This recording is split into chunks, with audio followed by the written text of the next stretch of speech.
AP ప్రభుత్వం రాష్ట్రానికి పెట్టుబడుల్ని ఆకర్షించేందుకు చేస్తున్న ప్రయత్నాలపై మాజీ ఎంపీ విజయసాయిరెడ్డి తనదైన శైలిలో స్పందించారు. విశాఖపట్నంలో గూగుల్ డేటా సెంటర్ ఏర్పాటును స్వాగతిస్తూనే ఉద్యోగాల కల్పన విషయంలో ప్రభుత్వానికి కీలక సూచన చేశారు.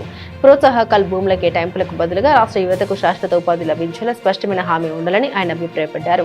విశాఖలో గూగుల్ ఏఐ డేటా సెంటర్ ఏర్పాటుకు శంకుస్థాపన చేసిన సందర్భంగా మంత్రి నారా లోకేష్ చేసిన ప్రసంగంపై విజయసాయిరెడ్డి స్పందించారు. ఇలాంటి వేదికలపై రాజకీయ ప్రసంగాలు చేయడం కన్నా గూగుల్ ద్వారా రాష్ట్ర యువతకు ఎంతో కాలంలో ఏ విభాగాల్లో ఎన్ని ఉద్యోగాలు వస్తాయో స్పష్టమైన రోడ్ మ్యాప్ ప్రకటించి ఉంటే బాగుంటుందని ఆయన ట్వీట్ చేశారు.